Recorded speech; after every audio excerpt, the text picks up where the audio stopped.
नमस्कार दोस्तों, मैं आप सभी का स्वागत करता हूं अपने YouTube चैनल एग्ज़ाम कॉपी में। दोस्तों, जैसा कि आप लोगों को पता है कि मैं 30 प्रश्न लेकर के आ रहा हूं टॉपिक वाइज टेस्ट। तो आज उसी क्रम को आगे बढ़ाते हुए मैं नया चैप्टर शुरू करने जा रहा हूं, संधि। हम संधि के भी 90 प्रश्नों को करेंगे। ये हमारा पार्ट 1 है, ठीक है। एक मिनट, ये हमारा पार्ट 1 रहे होगा, ठीक है। इसमें 30 प्रश्न होंगे, ठीक है। और अगला जो पार्ट होगा उसमें 30 प्रश्न, फिर उसका अगला जो पार्ट होगा उसमें 30 प्रश्न, यानी कि इस प्रकार से हमारे संधि के भी 90 प्रश्न तैयार हो जाएंगे। इन्हीं प्रश्नों को आप बार बार देखिए, तैयार कीजिए, नोट्स बनाइए। डेफिनेटली इसमें से क्वेश्चंस आएंगे। मैंने खुद परीक्षाओं में देखा है, प्रीवियस ईयर को मैं देख करके ही क्वेश्चन तैयार कर रहा हूँ, बना रहा हूँ। और वीडियो भले ही 10 मिनट की 15 मिनट की हो, लेकिन इसमें मेहनत कम से कम 2 घंटा, 2 घंटा तो नहीं, मतलब 1 घंटा सवा घंटा लग ही जाता है। क्योंकि क्वेश्चंस को इकट्ठा करना, उनको क्रॉप करना, फिर से सब कुछ सेटिंग करना। मैं आप लोगों को कोई दिक्कत ना हो इसलिए फिर से मैं वाइट बोर्ड पे क्लासेस लेना शुरू कर रहा हूँ। भले मुझे टाइम थोड़ा सा लग जा रहा है, लेकिन कोई दिक्कत नहीं है। मैं अपना टाइम मैनेज कर लूँगा, लेकिन आप लोगों को कोई दिक्कत नहीं होनी चाहिए। क्योंकि मैंने देखा कि इसके पहले जो 2-3 वीडियो मैंने बनाए थे डायरेक्टली, वो उनमें क्लियरिटी उतनी नहीं आ पा रही थी। तो लोगों ने कहा कि नहीं, थोड़ा सा क्लियर बनाए, तो मैं क्लियर बना रहा हूँ। तो ठीक है दोस्तों, अगर आपने मेरे चैनल को सब्सक्राइब नहीं किया तो प्लीज़ सब्सक्राइब कर लीजिए, लाइक कीजिए, कमेंट कीजिए, शेयर कीजिए। और अब मैं वीडियो को स्टार्ट करता हूँ, और हम संधि के प्रश्नों को देखेंगे, 30 प्रश्नों को। तो ठीक है दोस्तों, हमारा जो पहला प्रश्न है वो रहा इस प्रकार। चलिए बताइए, थोड़ा सा इसे बड़ा कर देता हूँ मैं। बताइए, दो वर्णों के मेल से होने वाले विकार को क्या कहते हैं? आप लोगों को 5 सेकंड का समय मैं दे रहा हूँ। जैसा कि आप सभी को पता है कि हम संधि चैप्टर पढ़ रहे हैं, तो दो वर्णों के मेल से जो होने वाला जो विकार होता है उसे संधि कहते हैं, ठीक है, याद रखिएगा। तो संधि हमारा राइट आंसर हो जाएगा। क्योंकि मैं पेन के कलर को थोड़ा चेंज कर लूँ ताकि आप लोगों को अच्छा से दिखे, ठीक है। Option A is the right answer. Next, अगला है हमारा, संधि कितने प्रकार की होती है?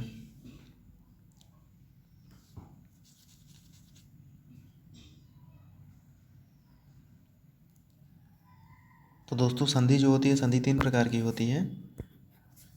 व्यंजन संधि, और एक होती है विसर्ग संधि, और एक होती है स्वर संधि, ठीक है। इसे आप लोग याद रखिएगा।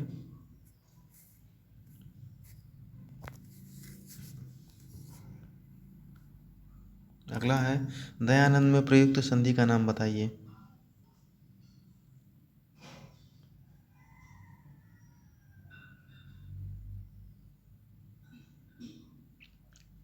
तो इसमें हो जाएगी दीर्घ संधि।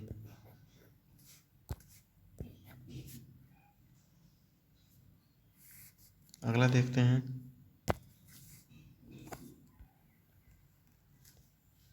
कपीस में प्रयुक्त संधि का नाम बताइए।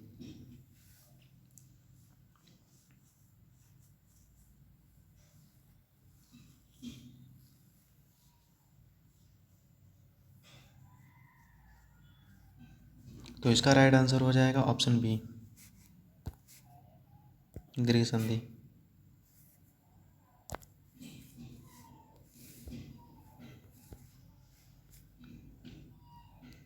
सदैव में प्रयुक्त हो संधि का नाम बताइए। ये इंपॉर्टेंट है, याद रखिएगा, ध्यान दीजिएगा इसको।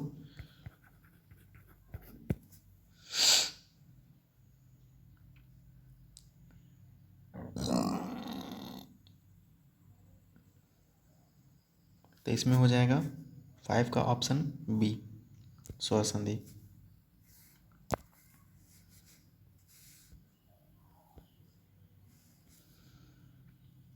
स्वर संधि का उदाहरण बताइए।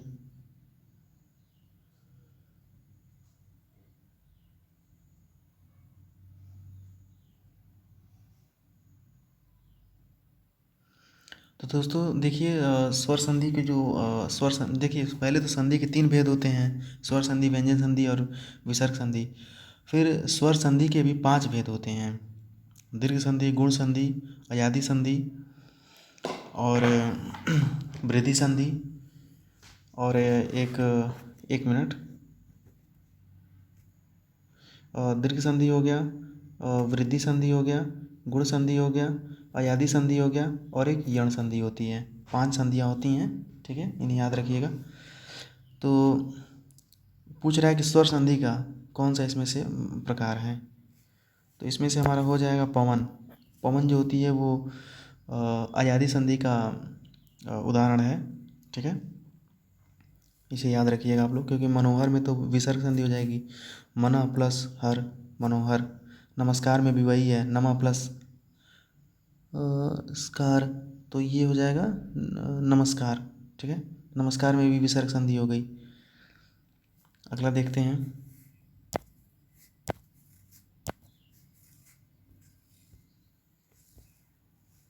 अगला है वृद्धि संधि का उदाहरण नहीं है।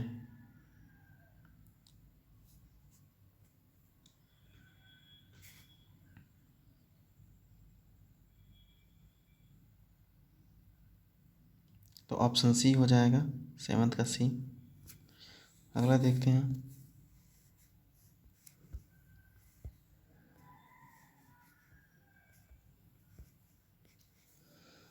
बताइए दीर्घ संधि युक्त पद कौन सा है।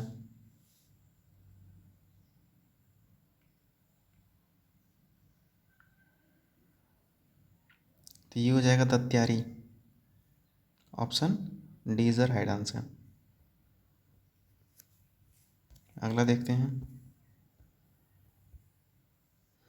पवित्र में कौन सी संधि है।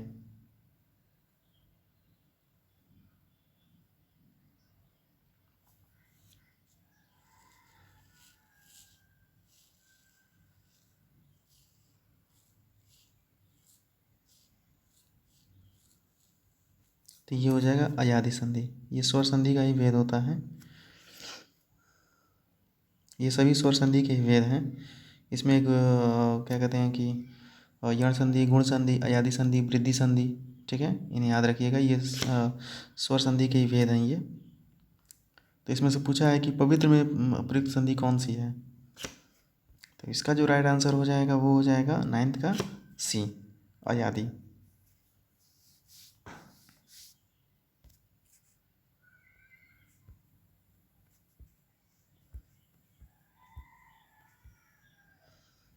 अब बताइए 10 का इत्यादि का सही संधि विच्छेद बताइए।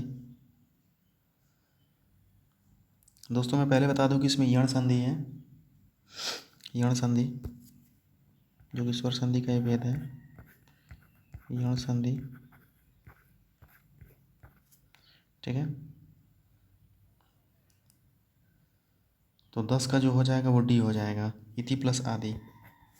संधि में क्या होता है कि आप लोग एक चीज़ याद रखिएगा कि जो दोनों जो शब्द होंगे ना, उन दोनों का कुछ ना कुछ अर्थ होना चाहिए, ठीक है,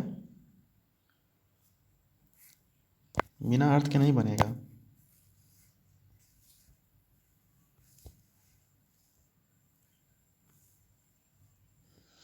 इसको देखते हैं, निरर्थक का सही संधि विच्छेद बताइए।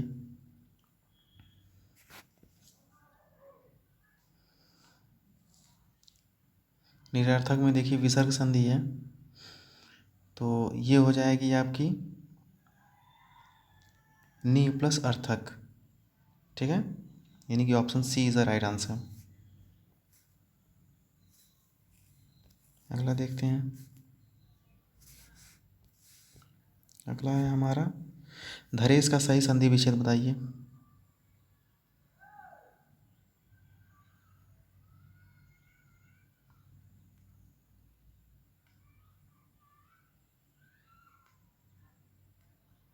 तो 12th का भी सी हो जाएगा, धारा प्लस इस।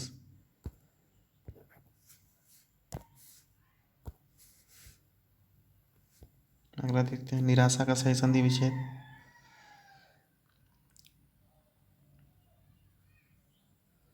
इसमें विसर्ग संधि होगी,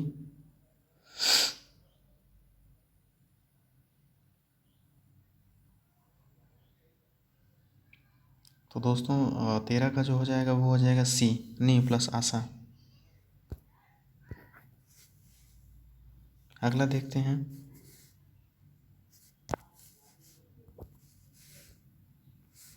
आशीर्वाद में बताइए।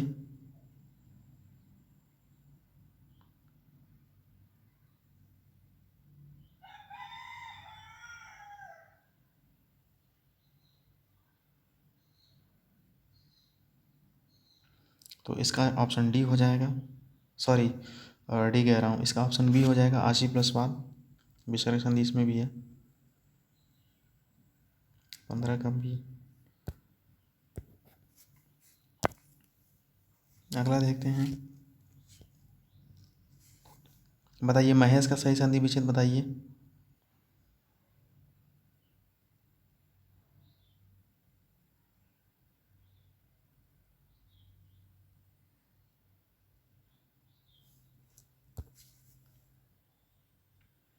तो ये हो जाएगा महा प्लस ईश।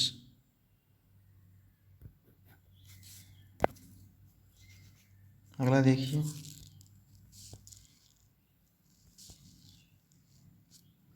सन्मति का सही संधि विच्छेद बता दीजिए।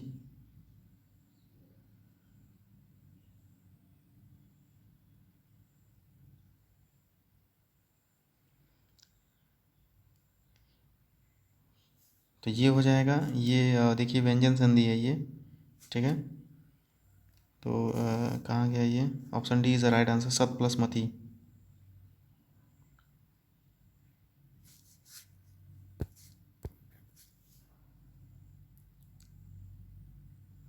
हलत लगा के इसमें स्वर को गायब कर दिया गया है, स्वर को हटा दिया जाता है। आगे देखते हैं, अन्वय का जो सही संधि विच्छेद है क्या होगा।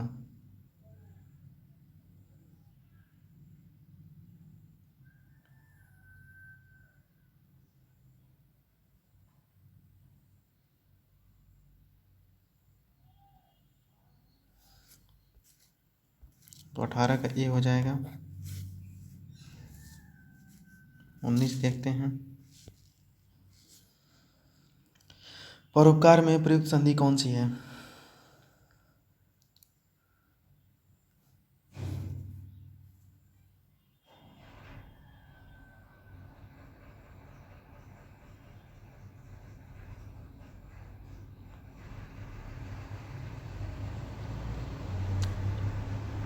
तो इसका जो हो जाएगा वो हो जाएगा वी, गुण संधि।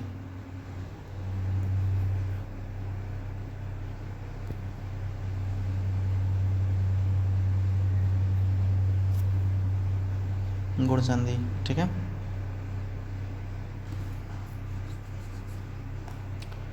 इस पर थोड़ा सा मुझे डाउट है, थोड़ा सा इसमें, इसको मैं क्रॉस चेक करके बताऊंगा। परोपकार गुण संधि, ठीक है, इसे आप फिलहाल मतलब इसको मैं क्रॉस चेक करके कल बता दूंगा। अगला देखते हैं, अगला है 20। तो 20 का बताइए क्या होगा।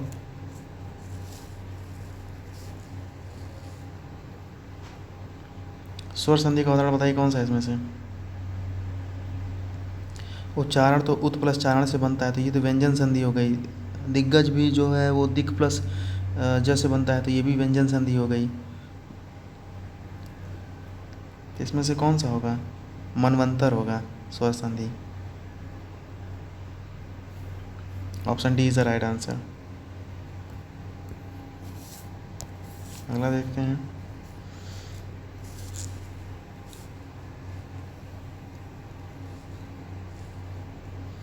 अगला है निश्चल का सही संधि विच्छेद बताइए। इसमें विसर्ग संधि होगी,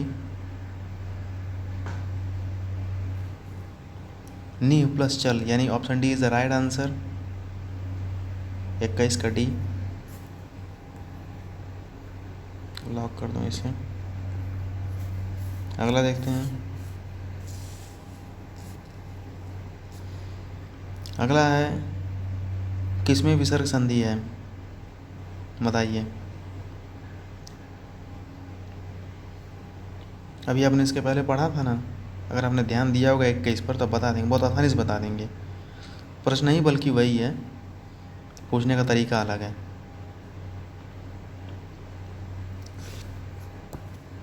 तो ये हो जाएगा निश्चल, नी प्लस चल था ना अभी पिछले क्वेश्चन में, यहाँ पर देखिए नी प्लस चल, विसर्ग संधि। आगे देखते हैं, अगला है सप्तऋषि में बताइए कौन सी संधि होगी।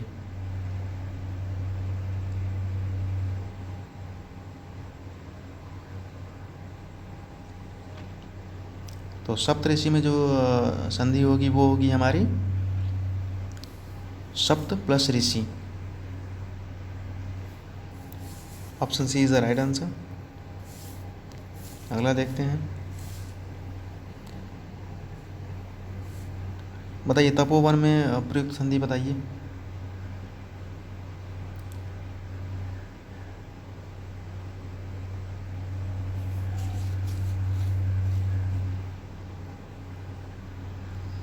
तो ये हो जाएगा तप प्लस वन, यानी कि हो जाएगा आपका विसर्ग संधि।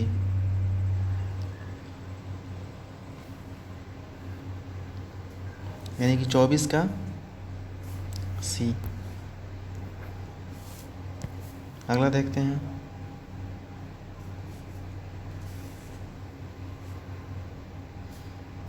अगला है हमारा स्वागत में प्रयुक्त संधि का नाम बताइए।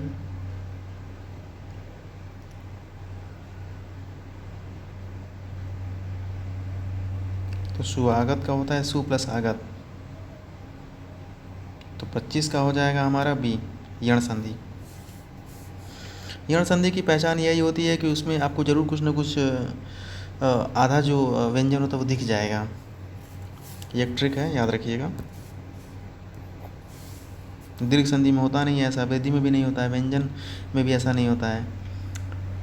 और यण संधि की पहचान ही यही है कि उसमें एक आधा शब्द हो जाएगा। ये देखिए आ गया। दिगंबर में प्रयुक्त संधि बताइए।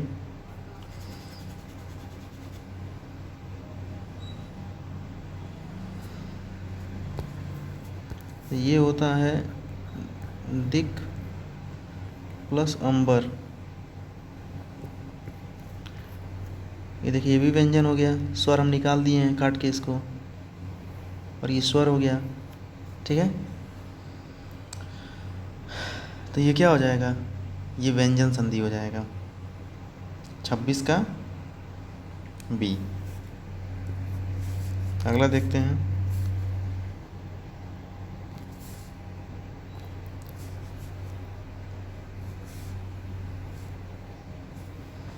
बताइए किसमें स्वर संधि है।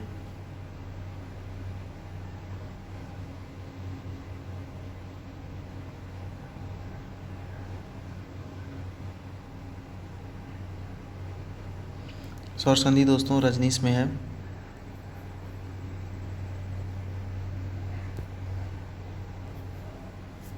ठीक है, 27 का बी। अगला देखते हैं दोस्तों, हो सकता है कि अभी आप लोगों को थोड़ी सी आवाज़ साफ नहीं आ रही होगी, क्योंकि बाहर मशीन चल रहा है अभी। आप लोगों को पता है कि जो मौसम चल रहा है वो कटाई पिटाई का समय चल रहा है, तो बाहर शायद धान जैसे होता है ना, जैसे थ्रेसिंग मशीन होता है वैसे ही इसका भी है, तो वही चल रहा है। तो आवाज़ हो सकता है कि मेरी साफ़ ना आ रही हो, उसके लिए मैं माफ़ी चाहूँगा। 28 का बताइए, प्रत्युपकार का सही संधि विच्छेद बताइए।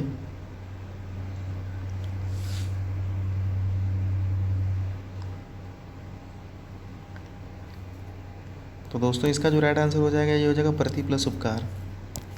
अगला देखते हैं, गायक का सही संधि विच्छेद बताइए।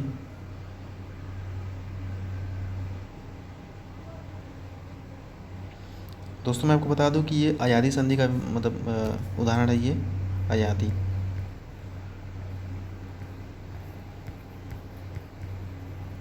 अयादी संधि। ठीक है, तो 29 का क्या हो जाएगा, 29 का बी हो जाएगा। गए प्लस यक मत कर दीजिएगा, गड़बड़ हो जाएगा। अगला देखते हैं,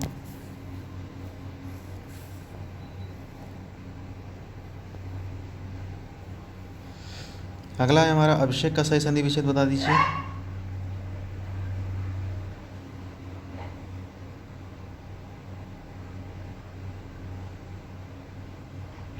तो इसका जो राइट आंसर हो जाएगा वो हो जाएगा ऑप्शन बी, 30 का बी। तो दोस्तों इस प्रकार से हमारे 30 प्रश्न पूरे होते हैं। अगर आपने चैनल को सब्सक्राइब नहीं किया तो प्लीज़ सब्सक्राइब कर लीजिए, लाइक कीजिए, कमेंट कीजिए, शेयर कीजिए। मैं मिलता हूँ आपके इसके अगले भाग में, पार्ट 2 में, जहाँ पर मैं 30 प्रश्नों को और कराऊँगा और फिर उसके बाद 30 प्रश्न और होंगे, यानी कि कुल हमारे 90 प्रश्न होंगे, यानी कि इसके अगले पार्ट में 30 प्रश्न और होंगे। ठीक है, तो तब तक के लिए आप अपना ध्यान रखिए, अच्छे से रहिए, पढ़ाई करते रहिए। ठीक है, एग्ज़ाम होने वाले हैं और फिर मैं मिलता हूँ आपको इसके अगले पार्ट में, पार्ट 2 में, संधि का जो पार्ट 2 होगा। तब तक के लिए नमस्कार।